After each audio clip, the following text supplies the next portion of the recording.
Welcome to this video. Let me start with something that might feel a little too familiar. You meet someone new, they smile, they say, "Hi, I'm David." And you smile back, you nod, you shake hands, and 5 seconds later, the name is gone. Or you study for hours, you feel confident, you close the book, and the next day you can't remember the most important points. Or you walk into a room with a clear purpose, and suddenly you stop and think, "Wait, why did I come here?" If you've ever said, "Not again," or "What is wrong with my brain?" listen closely, because nothing is wrong with your brain. What's missing is a system. Most people blame themselves. They say, "I'm just forgetful. I have a bad memory. I'm not smart." But that belief is not only painful, it's also false. You're not weak. You're overloaded and untrained. The real reason you forget is not that your brain is broken, but that information never gets stored properly. It enters, and then it leaks out. And the moment you understand why, you'll feel something powerful: relief. Because if it's a system problem, it's fixable. Here's the simplest way to see it. Imagine your brain is a library. Every day, new information walks in like new books. Names, dates, vocabulary, facts, ideas, passwords, plans, instructions, and lessons. But if you throw those books on the floor and walk away, you can't blame the library when you can't find them later. The library didn't fail. The system did. Your brain works the same way. Information comes in, but if you don't place it on the right shelf, label it, and return to it at the right time, it disappears into noise. Now let's talk about the two memory zones that control your life: short-term memory and long-term memory. Short-term memory is like a whiteboard. You can write something on it, and for a few minutes it's there. But if you don't save it, it gets erased. Long-term memory is like a permanent notebook. Once something is written there, it stays. The problem is that most people keep everything on the whiteboard. They hear a name, but never repeat it. They read a page, but never connect it to meaning. They watch a video, but never recall the key points. They cram for an exam, but never revisit the material. So the brain says, "This is temporary," and it wipes it out. Think about that name example. Someone says, "I'm Jason." Your brain hears it, but you don't do anything with it. No attention, no repetition, no connection. So the name stays on the whiteboard for a moment, and then it fades. But if you meet Jason, and you immediately repeat it, "Nice to meet you, Jason," and you connect it to something you already know, maybe Jason like the actor, or maybe you imagine something funny like a big J on his shirt, your brain becomes active. It doesn't just hear the name, it processes it. And that's the difference between forgetting and remembering. Here is what I want you to understand in the first 4 minutes of this video. Memory is not a talent. It is a skill, and skills can be trained. In the next parts, I'm going to show you a clear 5-step system that helps you remember names, facts, exams, English vocabulary, and anything you want to keep. Not with random tips, but with a real structure that works in daily life. And while you learn this system, you'll also improve your English naturally, because you'll hear and practice clear, real sentences that you can use in everyday speaking.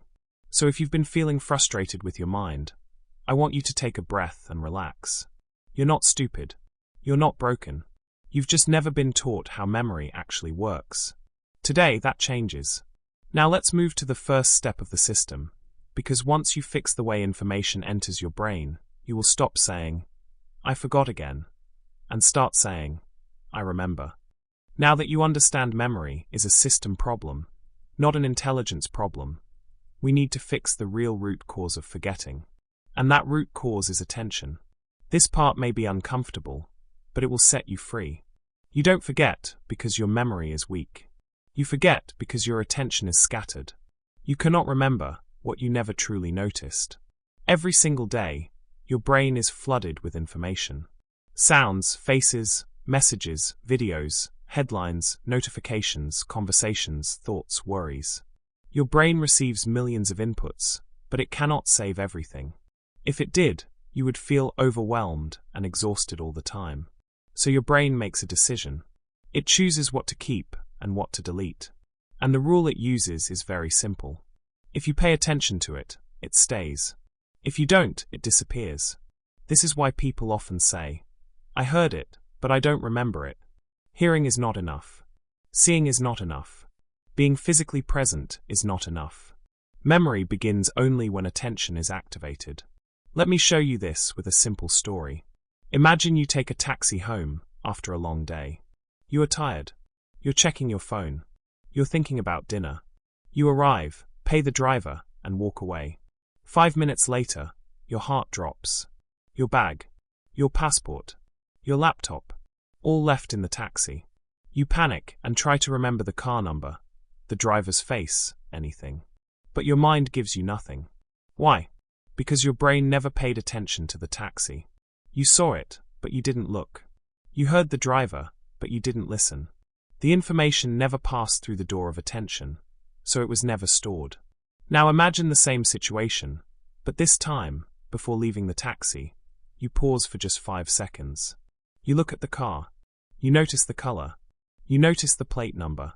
You say quietly in your head, "White car, number 8473. That 5-second pause could save you everything.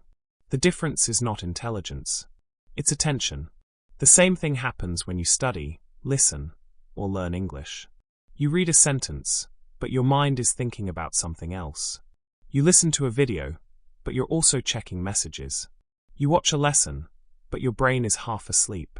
Later you say, "I studied, but I forgot." No, you were present, but you were not attentive. And if your mind is not here, your memory won't be either. One of the biggest enemies of attention today is multitasking. We believe we can do many things at once, but the truth is brutal. Multitasking destroys memory. When you split your attention, your brain doesn't save deeply. It saves lightly, if at all. Notifications, background music, scrolling while listening, switching tabs every minute. All of this trains your brain to stay shallow. Shallow attention creates shallow memory. Another dangerous habit is hearing without listening. Someone tells you something important, a name, an instruction, an idea, and you nod automatically. You look like you understand, but your mind is already somewhere else. Your brain never received the signal that this information matters, so it deletes it without regret. This is why attention is the door to memory. If the door is closed, nothing gets in. And the good news is, you don't need hours of focus. You don't need perfect concentration. You just need a small, repeatable habit. This is where the 5-second focus rule comes in. Here's how it works. Whenever you want to remember something, a name, a fact, a sentence, a task, you stop for 5 seconds. Just 5. First, pause. Physically and mentally. Second, label what you want to remember. Say it clearly in your head or out loud. Third, repeat it once or twice. That's it. Pause, label, repeat. 5 seconds of real attention tells your brain, this is important. Save this. Let's apply it. You meet someone and they say, "I'm Anna." Instead of smiling and moving on, pause for a second. "Anna." Repeat it. "Nice to meet you, Anna." Label it. Maybe connect it to something simple. Anna with an A. 5 seconds. That name now has a much higher chance of staying. You read an important sentence while learning English. Don't just move on. Pause. Say it again. Ask yourself, what does this really mean? Repeat it once. 5 seconds. You write a task in your mind. Pause. Label it. Repeat it. 5 seconds. This small habit changes everything. From now on, I want you to remember this rule. Attention before memory. Always. If you don't give information a moment of respect, it won't respect you back later. Memory is not about forcing your brain. It's about guiding it. As we move forward, you'll learn how to turn attention into images, stories, and long-term storage. But none of that works if you skip this step. Attention is the gatekeeper.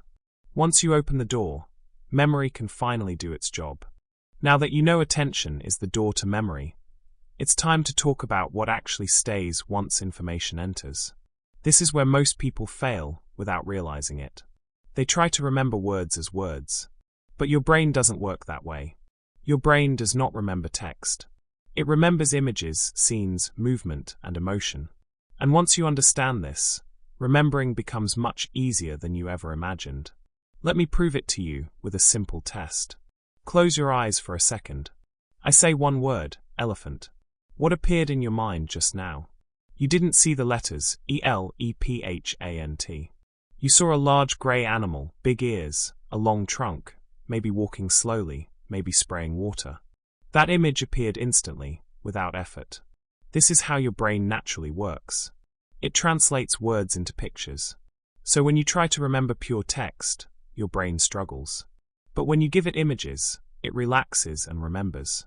This is why many people feel frustrated when learning English or studying facts. They read words again and again, but nothing sticks. It's not because they're lazy. It's because words without images are boring to the brain.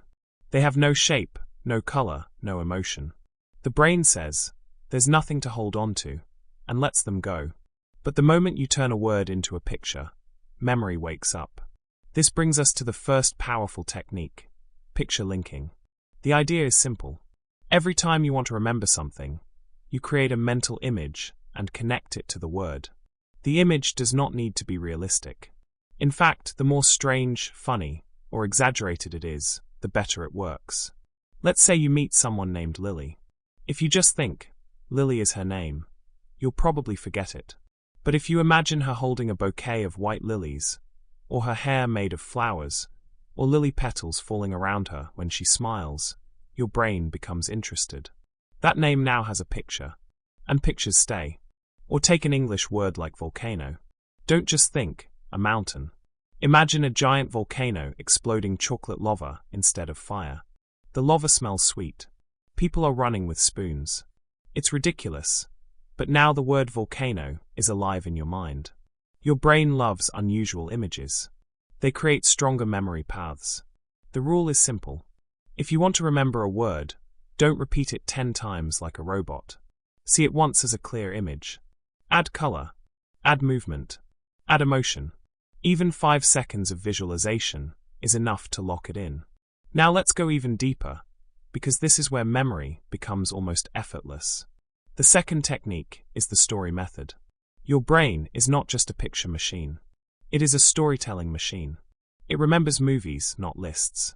Think about your life. You remember scenes from movies you watched years ago. You remember stories people told you. But you forget lists, instructions, and random facts. Why? Because stories connect things together. When you try to remember a list, each item is alone. Milk, eggs, shoes, book, cat. Your brain has to work hard to keep them separate. But when you turn that list into a story, everything changes. Now let me show you exactly how to do this. Take 5 items you want to remember. Only 5. This is important. Let's use this list: milk, eggs, book, shoes, cat. Instead of repeating them, we create a short, funny movie in our mind. Imagine this. A giant carton of milk opens a book and starts reading loudly. Suddenly, eggs fall from the sky and break on the pages. The milk jumps up, puts on a pair of shoes, and starts running. A cat wearing glasses chases it, yelling angrily. Pause. See it clearly. The milk, the book, the eggs, the shoes, the cat, all connected in one scene. Now ask yourself, can you remember the list? Most people can recall all 5 items in the correct order without effort. Why? Because the list is no longer information. It's a movie, and movies are easy to remember. This method is used by memory champions who memorize hundreds of words, numbers, or cards in minutes. It's used by actors who remember long scripts. It's used by speakers who give presentations without notes. They don't memorize word by word. They remember scenes and stories. Here's how you can apply this in daily life, step by step. First, choose 5 items you want to remember. A to-do list, vocabulary words, key ideas from a video. Second, turn each item into a picture. Third, connect those pictures into one short story, even if it's silly or exaggerated. Fourth, replay the story once in your mind. That's it. You don't need to repeat it 10 times. One clear movie is enough. Let's try another example with English vocabulary. Suppose you want to remember these words: excited, invitation, party, arrive, surprise. Instead of memorizing definitions, build a story. Imagine you open your door and see a giant golden invitation floating in the air. You feel extremely excited. You arrive at a party where balloons explode, and suddenly everyone shouts surprise and throws confetti. That's the movie. Now those 5 words are linked forever. The important rule here is this. Don't aim for logic. Aim for emotion and clarity. The brain remembers what stands out, not what makes sense. If the story is strange, funny, dramatic, or emotional, it sticks better. Give yourself permission to be creative and even childish. This is not a school exam. This is how the human brain actually works. One more thing. Stories also help you remember order. If you need to remember steps, dates, or sequences, stories are perfect. Each event leads naturally to the next. When one image appears, it pulls the next one with it. This is why you can remember the beginning, middle, and end of a story so easily.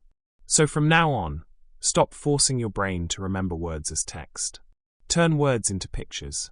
Turn pictures into stories. Turn lists into movies. When you do this, your memory stops feeling like a leaking bucket and starts feeling like a vault. In the next part, we'll talk about how to make these memories stay for weeks, months, and years using the right timing and repetition. But remember this foundation first. Your brain remembers images.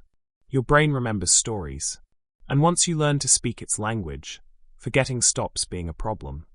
Up to this point, you've learned how information enters your brain and how to turn it into images and stories your mind actually enjoys.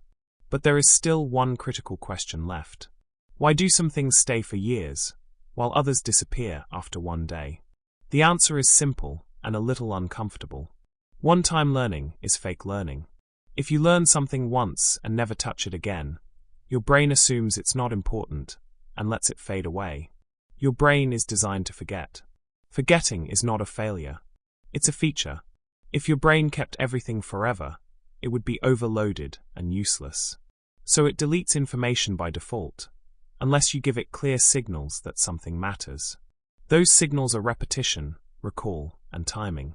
When you combine these 3, memory becomes permanent. Let's start with spaced repetition, one of the most powerful memory tools ever discovered. Most people repeat information the wrong way. They cram for hours in one day and then never look at it again. It feels productive, but it doesn't work. Real memory is built by revisiting information at increasing intervals. Here is a simple version you can use immediately. Learn something once. Review it after 1 hour. Review it again after 1 day. Then after 2 days. Then after 4 days. Then after 1 week. Then after 2 weeks. Each time you review, your brain says, "I've seen this before. This must be important." And it stores it deeper and deeper. Think of memory like writing in sand. You write a word today, and the wind slowly erases it. But every time you come back and rewrite it, the lines get deeper. After several repetitions, it's no longer sand. It's stone. That's what spaced repetition does. It turns fragile memory into solid memory. Now let's add the second key element, active recall. This is where real learning happens. Most people think rereading is studying. It's not. Rereading only shows you what you already recognize. Active recall shows you what you actually remember. And remembering is the skill you want to train. Active recall is simple but powerful. You close the book. You turn off the video. You hide the notes. And you ask yourself questions. What was that name? What was that idea? What were the 3 main points? Can I explain this in my own words? At first, it feels uncomfortable. Your brain struggles. You might only remember part of it. That struggle is not a sign of weakness. It's a sign of growth. Every time you pull information out of your brain without looking, you strengthen the memory. Think of it like a muscle. Watching someone lift weights does nothing for your body. Lifting the weight yourself is what builds strength. Active recall is you lifting the mental weight. The more you practice recalling, the stronger your memory becomes. This is why flashcards work when used correctly, and why self-testing is far more effective than rereading. Here's how to combine spaced repetition and active recall in real life. You learn a new English word or idea today. 1 hour later, you close your notes and try to remember it. The next day, you try again without looking. 2 days later, you explain it out loud to yourself. 1 week later, you use it in a sentence or teach it to someone else. Each recall tells your brain, this matters. Keep it. Now let's add the final and most underrated tool, the 5-minute sleep review. This is where memory becomes almost effortless. At night, your brain turns into a librarian. While you sleep, it organizes information, decides what to keep, and throws away what it thinks is useless. What you review before sleep has a special advantage, because it's fresh in your mind when this process begins. Most people waste this moment. They scroll their phones, watch random videos, and fill their brain with noise. Then they wonder why important things don't stick. The brain keeps what it sees last. So if you want it to keep what matters, you need to show it what matters. Here's the simple rule. In the last 5 minutes before sleep, review what you want to remember. Not everything, just the key points. Whisper them. Say them out loud. Visualize the images or stories you created earlier. Feel calm and focused. Then go to sleep. That's it. This small habit sends a powerful message to your brain. Save this. I'll need it tomorrow. And your brain listens. When you combine these 3 elements, spaced repetition, active recall, and sleep review, memory changes completely. You stop relearning the same things again and again. You stop feeling frustrated. You start trusting your mind. And learning becomes lighter instead of exhausting. So remember this. Learning once is not learning. Recognition is not memory. And effort without the right system is wasted energy. But when you revisit information at the right time, pull it out of your mind instead of pushing it in, and review it before sleep, your brain does exactly what it was designed to do. It remembers what matters. Let's close this journey with one sentence you should remember clearly. Memory is not a gift you're born with. Memory is a skill, built by a system you practice every day. Once you stop blaming your brain and start training it, everything changes. Here is your simple 30-day memory plan. You don't need hours. You don't need talent. You only need 10 focused minutes a day. Every day, start with attention.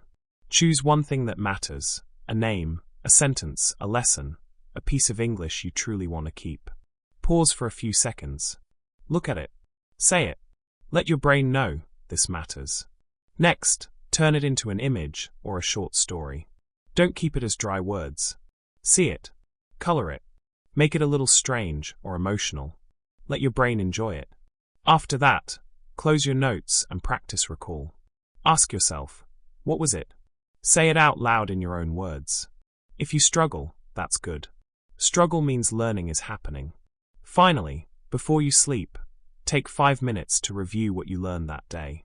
Quietly, calmly, no phone. Let your brain's night librarian save what matters. That's the plan. 10 minutes.